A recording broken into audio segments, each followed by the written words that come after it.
กิจกรรมสวดมนต์ความเพียรภาพปิดตายอดเศรษฐีลาวหลวงปู่ทวดฟีดอมโรสรหัส153ครั้งที่92วันที่9เดือน2พุทธศักราช2569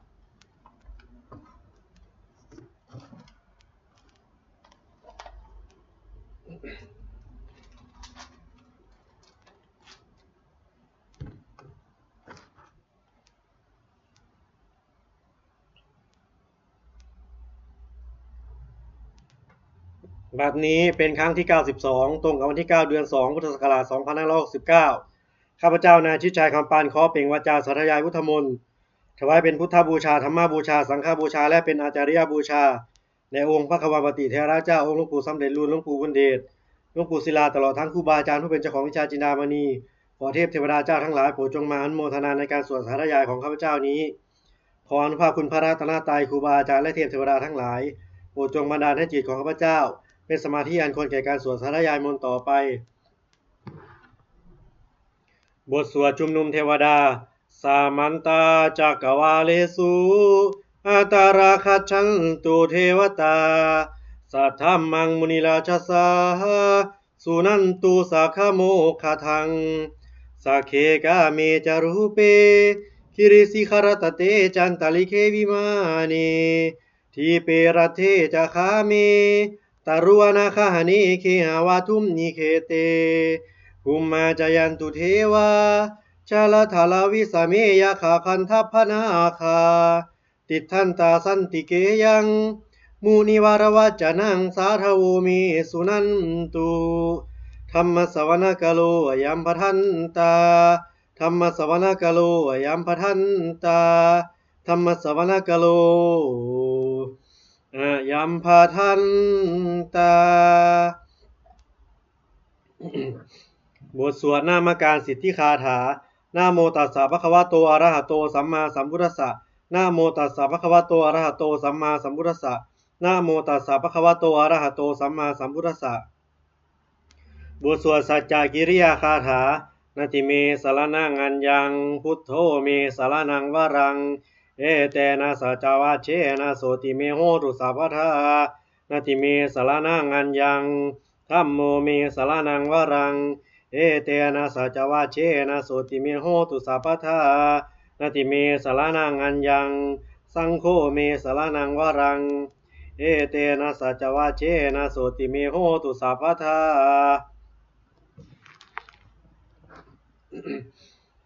บทสวดมหาการุณิโกนาโถติอาธิกาคาถามหาการุณิโกนาโถอัฏฐายสัพพปานินังอุเรตวาปารมีสัพพะปัตโตสัมโพธิมุตตมังเอเตนะสัจจวัชเชนะมโหตุสัพพุปัทวามหาการุณิโกนาโถหิตายสัพพปานินังอุเรตวาปารมีสัพพะปัตโตสัมโพธิมุตตมังเอเตนะสัจจวัชเชนะมโหตุสัพพุปัทวามหาการุณิโกนาโถสุขายสัพพปานินังอุเรตวาปารมีสัพพะปัตโตสัมโพธิมุตตมังเอเตนะสัจจวัชเชนะมโหตุสัพพุปัทวาบทสวดมหาสมัยสูตรเอวัมเมสุตตังเอกังสมยังภควาสักเกสุวิหารติกปิลวัตุสมิงมหาวเนมหาตาภิกขุสังเขนะสัทิงปัจจมัตเตหิภิกขุสัตเตหิสัพเพเหวะอรหันเตหิทัสสหิจาโลกธาตุหิเทวตาเยภูเยนะสันนิปติตาโหติภควันตังทัสนายาภิกขุสังคัญจะอาตโคจตุนังสุทาวาสกายิกานังเทวานังเอตถาโหสิอายังโคภควาสักเกสุวิหารติกปิลวัตุสมิงมหาวเนมหาตาภิกขุสังเขนะสัทิงปัจจมัตเตหิภิกขุสัตเตหิสัพเพเหวะอรหันเตหิทัสสหิจาโรกธาตุหิเทวตาเยภูเยนะสันนิปติตาโหติภควันตังทัสนายาภิกขุสังคัญจะยานุนามายามปิเยนะภควาเตนุปสังกเมยามะอุปสังกมิตวาภควโตสันติกีปัจเจกคาถาภาเสยามาติอัตโคตาเทวตาเสยทาปีนามาภรวาปุริโสสมิจิตังวาปหังภาษาโรยะ ปาสาริตังวาปหังสมิเชยะเอวาเมวาสุทาวาเสสุเทเวสุอันตรหิตาภควโตปาตุปุระโตปาตุระหังสุอัตโคตาเทวตาภควันตังอภิวาเทตวา เอกามันตังอาทังสุเอกามันตังทิตาโคเอกาเทวตาภควโตสันติเกอิมังคาทังอภาสิมหาสัมมาโยปาวนาสมิงเทวกายาสมาคาตะตาอาคาตัมหาอิมังธรรมะสัมยังทักิตาเยวะอปราชิตสังคันติอาตโคอปราเทวตาภควโตสันติเกอิมังคาทังอภาสิตตระพิขวูสมาทังสุจิตตังอัตโนอุชกามังกังสุสารทิวะเนตานิคเหตวาอินทริยานิรักขันติปันทิตาติอาตโคอปราเทวตาภควโตสันติเกอิมังคาทังอภาสิเชตวาขีลังเชตวาปาลีคังอินทขีลังหัวจามะเมชาเตจารันติสุทาวิมาลาจักขุมตาสุทันตาสุนาคาติอัตโคอปราเทวตาภควโตสันติเกอิมังคาทังอภาสิเยเกจิพุทธังสรนังคตาเสนาเตขมิสันติอปายภูมิงปหายามานุสังเทหังเทวกายังปาลิปุเรสันติอิติอัตโคอปราภิกขุ อามันเตสีเยภูเยนะพิกขเวทัสสุโลกธาตุสุเทวตาสันนิปติตาโหติตถาคตังทัศนายาภิกขุสังฆัญจะเยปิเตภิกขเวอเหสุงอดิตมัฏฐานังอรหันโตสัมมาสัมพุทธาเตสัมปีภควันตานังเอตปรมาเยวะเทวตาสันนิปติตาอเหสุงสยทาปีนะไมหังเอตระหิอาเยปิเตภิกขเวทวิสันติอนาคตมัฏฐานังอรหันโตสัมมาสัมพุทธาเตสัมปีภควันตานังเอตปรมาเยวะเทวตานิสันนิปติตาภาวิสันติสยทาปิไมหังเอตระหิอาจิคิสามิติอาจิคิสามิพิขเวเทวกายานังนามานิจิตยิสามิพิขเวเทวกายานังนามานิเตสิสามิพิขเวเทวกายานังนามานิตังสุนาทะสาธุกังมานสิกโรธะภาสิสามิติเอวัมพันเตติโคเตภิกขุภควโตปัจจโสสุภควาเอตถาโวจะสิโลกามนุสกสามิยัตถะภูมาตถาสิตาเยสิตาหิริคัพพารังปหิตตาสามาหิตาปุตุสิหาวสัลลินาโลมหังสาภิสัมพุโนโอทาตามานาสาสุธาวิปัสสนามนาวีลาหินโยปัจจสเตยตวาวเนกปิลวัฏเวตโตอมันติสัทธาสาวเกสัสเนรติเทวกายาภิกันตาเตวิชานาถาภิกขโวเตจะอาตาปมะกะลุงสุตวาพุทธศาสสนังเตสัมปาตุระหุญานังอะมานุสานาทัสสนังอเปเกสตะมัทะขุงสหสังอัฏฐสัตตริงสตังเอเกสหสานังอมนุสานะมัทะสุงอเปเกนันธมัตะขุงทิสาสภาพุตตาหุงตันจาสพังอภิญญายะววากิตวานะจักคุมาตาโตอมันตยิสัทธาสาวเกสัสเนรเตเทวกายาภิกันตาเตวิชานาถะภิกขโวเยโวหังกิตยิสามิคิราหิอนุปุพโสสตตาสหัสสาวายคาภูมากปิรัตวาอิทิมันโตชุติมันโตวนาวันโตยสัสสิโนโมทมานาภิกามุงพิคูนังสามิติงวานังชาสหัสสาเหมาวตายคานานาตวานิโนอิทิมันโตชุติมันโตวนาวันโตยสัสสิโนโมทมานาภิกามุงพิคูนังสามิติงวานังสาตาคิราติสหัสสายคานานาตวานิโนอิทิมันโตชุติมันโตวนาวันโตยสัสสิโนโมทมานาภิกามุงพิคูนังสามิติงวานังอิเจเตโสรสาสหัสสายลักยะขานานาตวานิโนอิทิมันโตชุติมันโตนาวันโตยสัสสิโนโมทมานาภิกามุงพิคูนังสามิติงวานังเวสามิตาปัจจสตายะขานานาตวานิโนอิทิมันโตชุติมันโตนาวันโตยสัสสิโนโมทมานาภิกามุงพิคูนังสามิติงวานังกุมพิโรราชกหิโกเวปุรสานิเวสนังปิญโยนังสัตตาสหัสสังยะขานังปาลิรุปัสสติกุมพิโรราชกหิโกโสปาคะสามิติงวานังปุริมัจจทิสังราชาทัตตะโถปัสสสติกันทพานังอธิปติมหาราชายสัสสิโสปุตตาปิตาสาภาโวอินทมานามหาภาราอิทิมันโตชุติมันโตอนาวันโตยสัสสิโนโมทมานาภิกามุงพิคูนังสามิติงวานังทักขีนันจาทิสังราชาวิรุณโหตปัสสสติกุมพันธานังอธิปติมหาราชายสัสสิโสปุตตาปิตาสาภาโวอินทมานามหาภาราอิทิมันโตชุติมันโตอนาวันโตยสัสสิโนโมทมานาภิกามุงพิคูนังสามิติงวานังปัจจิมันจาทิสังราชาวิรูปโคปัสสสตินาคานังอธิปติมหาราชายสัสสิโสปุตตาปิตาสาภาโวอินทมานามหาภาราอิทิมันโตชุติมันโตอนาวันโตยสัสสิโนโมทมานาภิกามุงพิคูนังสามิติงวานังอุตตารัญจาทิสังราชากุเวโรตปัสสสติยะขานังอธิปติ มหาราชายสัสสิโสปุตตาปิตาสามหาโวอิทัมมานามหาภราอิทิมันโตชุติมันโตวันนาวันโตยสัสสิโน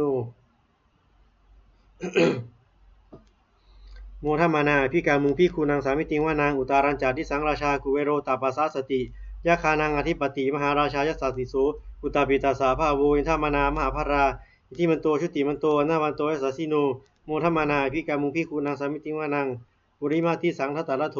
ทักขิเนนะวิรุณโกวิรูปโขกุเวโรอุตารังทิสังจตารโรเตมหาราชาสัมมันตาจตุโรทิสาทัทัลลมานาอัทังสุวเนกปิลวัทเวเตสังมายาวิโนทัสสาคูวจานิกาสัทธามายากุเตนทุเวเตนทุวิภูจะวิภูโตสหจันทโนกามเสโธจะกินนุคันทุนิคันทุจะปานาโทโอปวัญโยจะเทวสุโตจะมาตาลิจิตตาเสโนจะคันทโพนาโรราชาชาโนสาโพ อาคูปัจจาสิโคเจวะติมพรุสุริยวัจจสาเอเตจันเยจราชาโนคันธภาสหราชุพีโมทมานาอภิกามุงพิคูนางสามิติงว่านางอาทคูนาภาษานาคาเวสาราสหตัชกากัมพาลสัตตาระอาคูปายาคาสหยาติพิยามุนาสตรถาจะอาคูนาคายสสิโนเอราวันโนจะมหานาโคโสปะคาสามิติงว่านาง เยนะคราเชสหาสาหารันติทิพาทิชาปคิวิสุทธจักขุเวหายะสาเตวะนะมัจจปัตตาจิตราสุปันนาอิติเตสนามังยะถะ อาพายันตถานาคราชานามาสิสุปันนโตเขมมกาสิพุทโธสานาหิวาจาหิอุปาวหายันตานาคาสุปันนาสารณะมะกังสุพุทธังจิตาวชิระหัตเถนะสมุทังอสุราสิตาพาตาโรวาสวเสเตอิทิมันโตยสัสสิโนกรกัญชามหาพิสมาอสุราคานเวนัสสาเวปัจจิติสุจิติจะปหาราโทนโมจีสหสาตัญจะภาริปุตานังสัพเพเวโรจนามกาสันนหิตวาภลิงเสนังราหูพัทธมุปาคมุงสมาทะสมาโยธานิพัทธันเตภิกขุนางสามิติงวนัง อาโปจะเทวาวัทวีจะเตโชวาโยรธาขมุงวารุณาวารุณาเทวาสุโมยัสสาสหเมตตากรุณากายิกาอาคูเทวายัสสิโนทัสเสเตทัสสทากายาสัพเพนานาตวานิโนอิทิมันโตชุติมันโตวันนาวันโตยัสสสิโน ทาเสเตทัสสทากายาสัพเพนานาตวานิโน อิทิมันโตชุติมันโตวันนาวันโตยัสสสิโนโมทัมมานาพิกามุงพิคูนางสามิติงว่านางเวนทูจะเทวาสหาลีจะอาสามาจะทุเวยามาจันทสุปนิสาเทวาจันทมาคูปุระกิตาสุริยสุปนิสาเทวาสุริยมาคูปุระกิตานาคาตานิปุระกิตวาอาคูมันทาวลาหกามาสุนังวาสโวเสโทสกโกปาคาปุรินทโททาเสเตทัสสทากายาสัพเพนานาตวานิโนอิทิมันโตชุติมันโตวันนาวันโต ยสสาชิโนโมทัมมานาพิกามุงพิคูนางสามิติงว่านางอานาคูสหภูเทวาชลามักสิขีสิคาลิวะอริธกาจาโรชาจาอุมมาปุภาภาสิโนวรุณาสหธรรมาจาจุตาจาเนชกาสุรยารุจิราอาคูวาสวะเนสิโนทัสเสเตทัสสทากายาสัพเพนานาตวานิโนอิทิมันโตชุติมันโตวันนาวันโตยสสาชิโนโมทัมมานาพิกามุงพิคูนางสามิติงว่านาง สมนามหาสมานามานุสามานุสุตมากิธาปทุสิกาอาคูมโนปทุสิกาหารคูหารโยเทวาเยจาโรหิตวาสิโนปาราคามหาปาราคาอาคูเทวายสัสสิโนทัสเสเตทัสสทากายาสัพเพนานาตวานิโนอิทิมันโตชุติมันโตวันนาวันโตยสัสสิโนโมทัมมานาพิกามุงพิคูนางสมิติงวานังสุกลากะลุมหาอารุณาอาคูเวคานัสสาสหโอทาตะคายหาปะโมคาคูเทวาวิจักขณาสัทธามัตตาหาราคชามิสกาจายสัสสิโนธนายังปาอาคาปาชุนโนโยทิสาอะพิวัสติทัสเสเตทัสสทากายาสัพเพ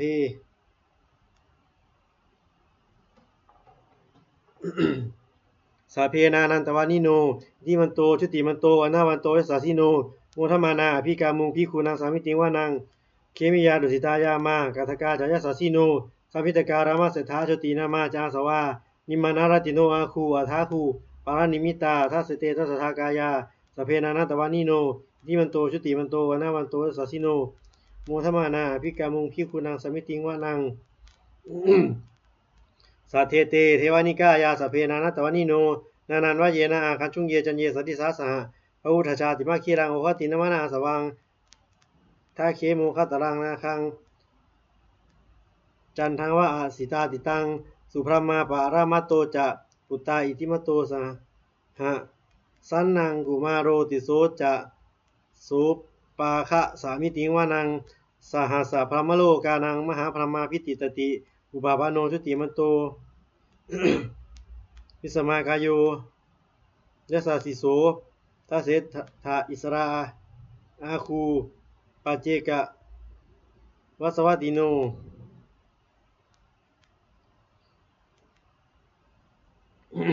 เตสัจจะมัชโตอาคาหาลิโตปริวาลิโตเตจาสัพเพอภิกันเตสินเทเทเวสัพพมะเกมาราเสนาอภิกามิปัสสากานาสามันทิยังเอถะคันหะถะพันทถะราเคนะพันธมัตุโวสามันตาปาริวาเรถะโมมาโวมุจจิทะโกจินังอิติตัทธะมหาเสโนกันหาเสนังอเปสยิปานินาตาลามหัจจะอาสังวัตกัตตวานะเพระวังยะถาภูมายะถาภวุสโกเมโคธานายันโตสวิชุโกตถาโสจุภาวติสังกุโทอะสะยังวเสตัจจะสัพพังอภิญญายาวะวัคคิตวานันตคุมาอะตาโตอามันตายิสัทธาสาวเกสัสเนรเต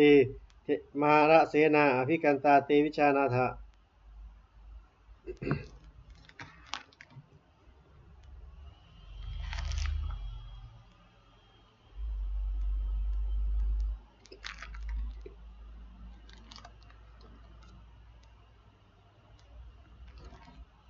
เตจาตัปปะมะกรุงสุตวาพุทธศาสนังวิตราคิหิปากามุงเนสังโรมัมปิอินชยุงสเพวิชิตสังคามาพยาติตายสัสสิโน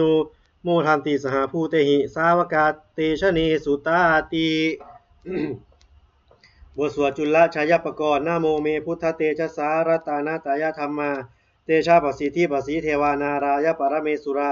สิทธิภามาจะอินทาจะจตุโลกาคัมภีรขกาสมุทาภูตุงคังคาจะสัพพามะชายาปสิทธิภวันตุเตชยะชยะธรณิธรณีอุทธิอุทธีนาทีนาทีชยะชยะขคนละตนละนิสัยนิรายสายเสนะเมรุราชพลนรชีชยะชยะคัมภีรสมพีนาเคนธนาคีปีศาจภูตกาลีชยะชยะทุนนิมิตาโรคีชยะชยะสิงคีสุธาธานมุขชาชยะชยะวารุณนามุขะสาตราชยะชยะจำปาทีนาคะกุลคันทกชยะชยะคัจจคนนาตุรงสุการะผู้ชงสีหาพยาคติปาชยะชยะวารุณนามุขายาตราชิตะชิตะเตนารีปุณะสุธีนรดีชยะชยะสุขาสุขาชีวีชายะชยะธรณีตะเรสัทธาสุชายาชายะชยะธรณีสานตินสัทธาชายะชายะมังครารัญญาภวะเคชายะชยะวรุณยะเขชายะชยะรักเสสุรภูชเตชา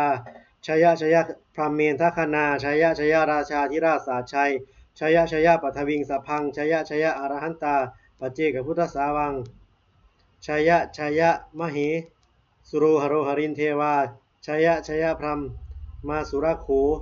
ชยะชยะนาโควิรุณหโกวิรูปโขจันทิมารวิอินโทจาเวนะเตโยจะกุเวโรวารุโนปีจะอาคิวาโยจะปาจุนโหกุมาโรทัตตารัตโกอาธารสามหาเทวาสิทธิตาปัสสะอาทโยอิสิโนสาวกาสัพพาชัยยรามโมภวันตุเตชัยยะธัมโมจะสังโฆจะทัสสะปาโรจะชัยกังเอเตนะชัยเตเชนะโสธิภวันตุเตเอเตนะพุทธเตเชนะโหตุเตชยมังคลังช ชโยปีพุทธศาสริมโตอายังมารัสสัจจปาปิมโตปราชโยอุงโคสยามโหติมันเตปโมทิตาชายตถา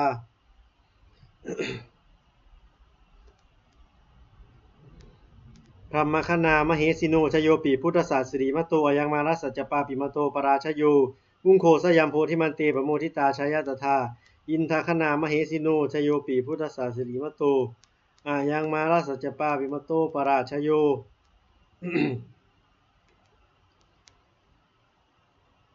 อุงโคสยามโพธิมันเตปโมทิตาชายตถาเทวคณามเหสิโน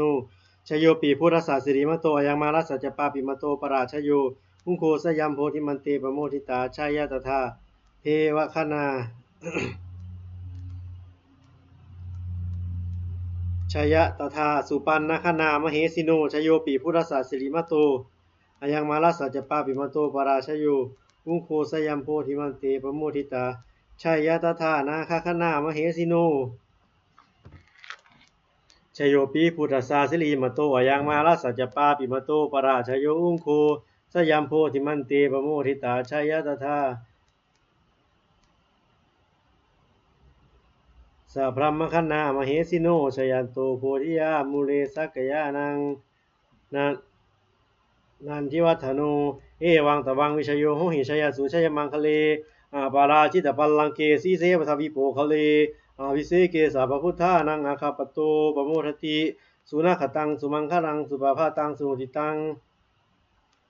สุขโนสุมุตโตจะสุยิทังพรหมจาริสุปทักขินังกายกัมมังวาจากัมมังปทักขินังมโนกัมมังปานิทิเตปทักขินัง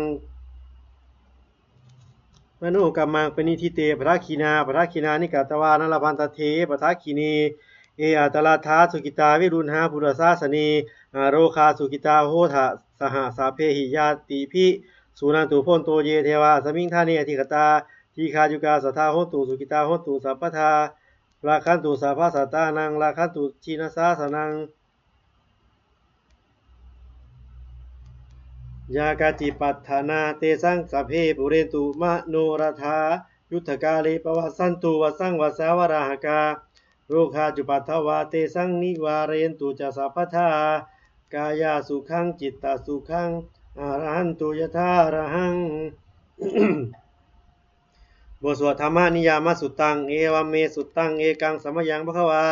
สาวัตยังหรติเชตวนีอนาคาบินทิกัสสะอาริ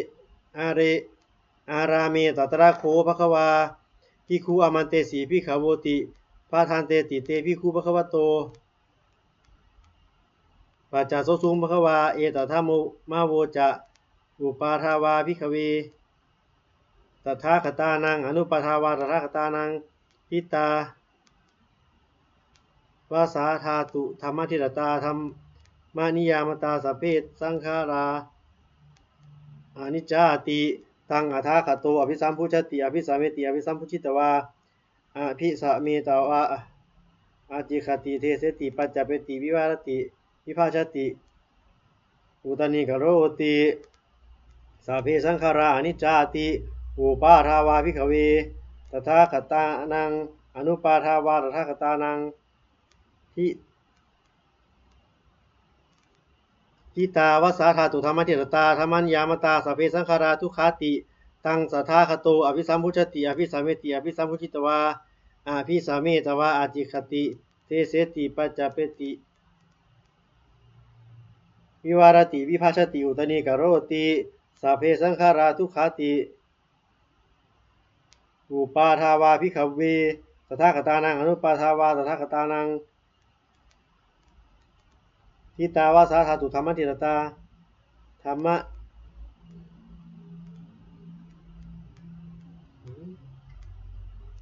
มนิยามตาสัพเพธรรมานัตตาติตังตถาคโตอภิสัมพุชติอภิสาเมติอภิสัมพุชิตวา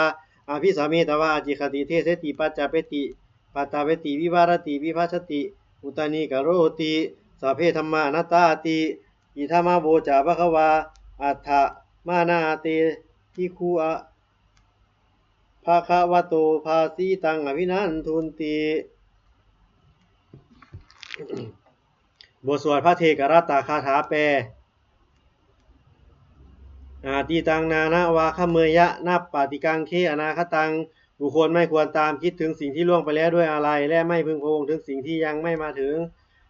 ญาธาตีตามปะหิอนันตังอปปัตตัญจะอนาคตังสิ่งเป็นอนาคตก็ไปแล้วสิ่งเป็นอนาคตก็ยังไม่มาปัจจุปันนัจจโยธัมมังตถาวิปัสสติอาสังหิรังอาสังกุปังตังวิธามนูขรูหเยผู้ใดเห็นธรรมมันเกิดขึ้นเฉพาะหน้าในที่นั้นๆ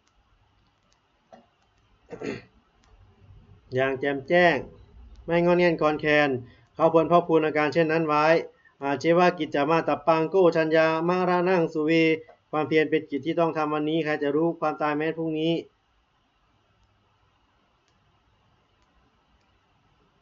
นะหิโนสังคารันเตนะมหาเสเนนะมัจจุนาเพราะการผัดเปลี่ยนต่อมัจจุราชซึ่งมีเสนามากย่อมไม่มีสำหรับเราเอวังวิหาริมาตาปิงอโหรัตตะมะตันติตังเวพัท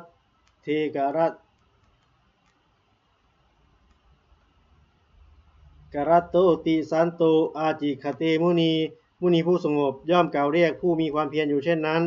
ไม่เกียจคร้านทั้งกลางวันและกลางคืนว่าเป็นผู้อยู่แม้เพียงราตรีเดียวก็น่าชมบทสวดธรรมสังเวคปัจจะเวคณะแปลสาเพสังขาราอนิจจาสังขารคือร่างกายจิตใจและรูปธรรมนามธรรมทั้งหมดทั้งสิ้นมันไม่เที่ยงเกิดขึ้นแล้วดับไปมีแล้วหายไปสาเพสังขาราทุกขาสังขารคือร่างกายจิตใจและรูปธรรมนามธรรมทั้งหมดทั้งสิ้นมันเป็นทุกข์ทนยากเพราะเกิดขึ้นแล้วแก่เจ็บตายไปสัพเพธัมมาอนัตตาสิ่งทั้งหลายทั้งปวงทั้งที่เป็นสังขารและไม่ใช่สังขาร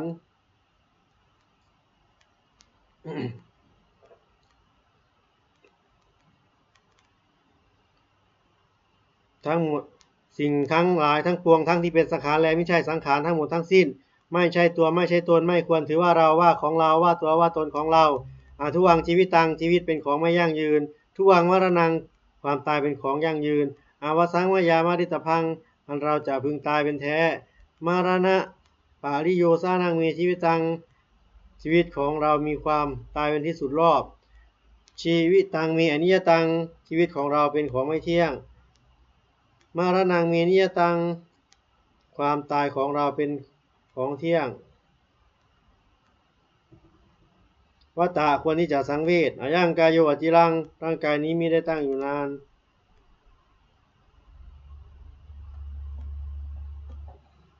เปตวิญญาโนขันปราศจากวิญญาณชุดโทอันเขาทิ้งเสียแล้วอธิเสสติจากนอนทับปัททวิงซึ่งแผ่นดินกาลิงขลังยีวาปราดูดังว่าท่อนไม้และท่อนฟืนนิรัทังหาประโยชน์ไม่ได้อนิจจาวัตสังขาราสังขารทั้งหลายไม่เที่ยงหนออุปาทาวายธรรมิโนมีความเกิดขึ้นแล้วมีความเสื่อมไปเป็นธรรมดาอุปัชชิตวานิโรชันติขัดเกิดขึ้นแล้วย่อมดับไป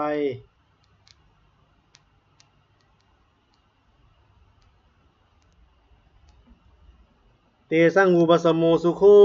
ความเข้าไปสงบระงับสังขารทั้งหลายเป็นสุขอย่างยิ่งสัพเพสัตตามรันติจาสัตว์ทั้งหลายทั้งปวงกำลังตายอยู่มาริงสุจามริสเรที่ตายแล้วและกำลังจะตายตาเทวหังมาริซามีเราก็จักตายอย่างนั้นเหมือนกัน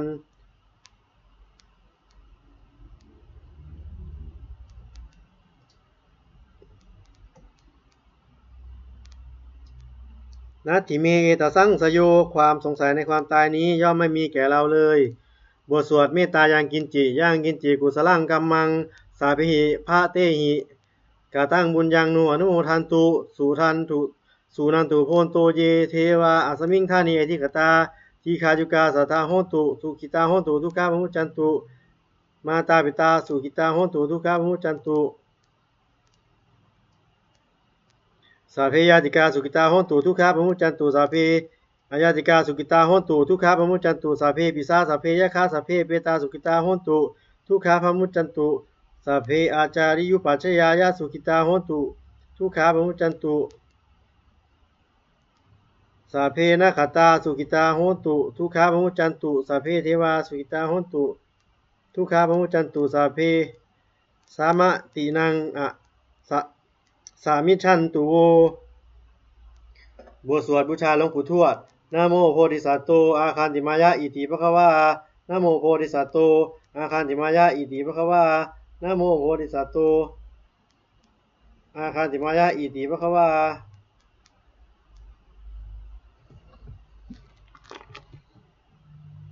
ปฏิทานคาถายาเทวตาสันติวิหารวาสินีทุเปคะเรโพธิคะเรตาหิงตาหิงตาธรรมทานเนนาภวันตุปูชิตาสุทิงกโรนเตทาวิหารมันดะเลเทราจามาชานาวากาจะพิขโวสารามิกาธนาวตีอุปาสกา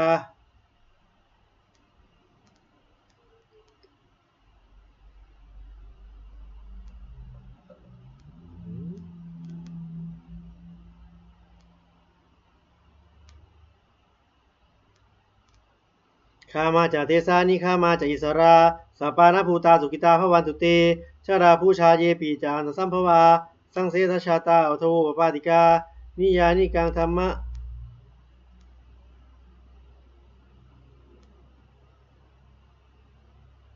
นิยานิกังธรรมะวรังปฏิตเตสัพเพปิทุก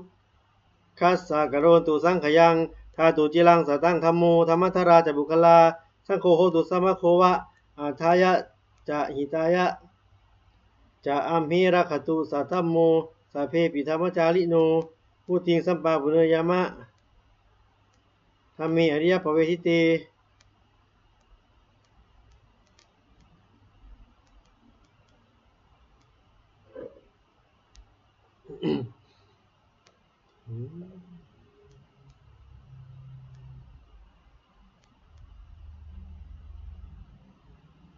ปาสานาโหตุสัพเพปิปานิโนปุรสาสนีสมาธารังปเวชันโตกะเลเทโวปวัสตุพุทธิภาวายาสัตตานังสามิทังเนตุเมทนิงมตาปิตาจาตราชังนิจังราคันติปุตกังเอวังธัมมินาราชาโนปาชังราคันตุสัพพทาเทวตาอุโยชนะคาถาบทส่งเทวดาทุกขปัตตาจะนิทุกขาพยาปัตตาจะนิพยาโสกปัตตาจะนิโสกาโหตุสัพเพปิปานิโน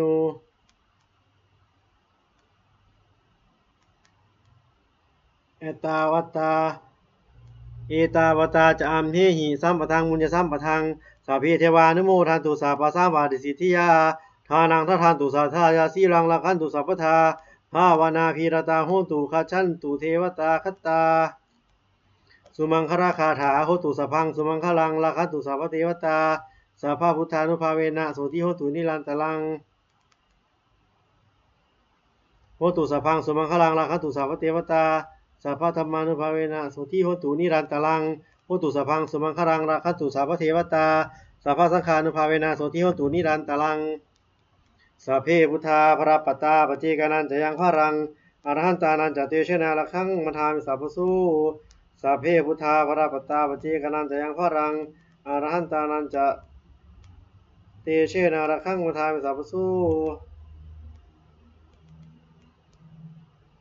สัพเพพุทธาพระปัตตาปเจกานันจะยังพรังอรหันตานันจะเตเชนาละขังมทามิสัพพสูสัพเพพุทธาพระปัตตาปเจกานันจะยังพรังอรหันตานันจะเตเชนะระคังมทามิสัพพสูสัพเพพุทธาพระปัตตาปเจกพุทธปเจกอานันจะยังพรังอรหันตานันจะเตเชนะระคังมทามิสัพพสู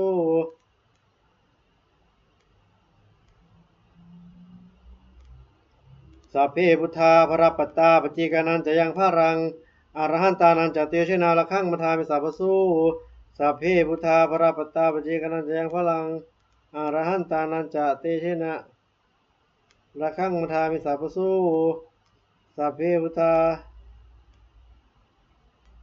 สัพเพพุทธาพระปัตตาปเจกานันจะยังพรังอรหันตานันจะเตเชนะระคังมทามิสัพพสูสัพเพพุทธาพระปัตตาปเจกานันจะยังพรังอรหันตานันจะเตเชนะระคังมทามิสัพพสูสัพเพพุทธาพระปัตตาปเจกานันจะยังพรัง อรหันตานันจติเชนาระคังมัทาวิสัพพสุ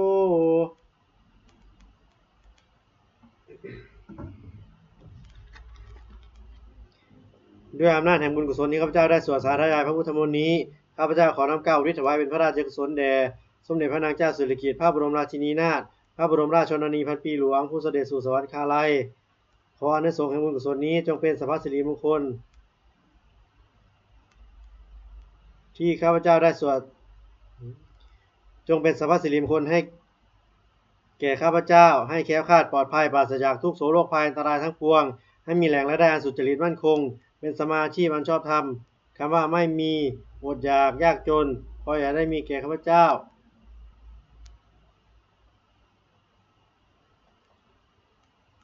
ขอให้ข้าพเจ้ามีสมาธิตั้งมั่นในพระธรรมคำสอนแห่งองค์สมเด็จพระสัมมาสัมพุทธเจ้าดำรงอยู่ในความดีงามตลอดกาลนานอีกทั้งขอเทพเทวดาทั้งหลายผู้ได้อนุโมทนาสาธุการในบุญกุศลนี้โปรดประสิทธิ์ประสาท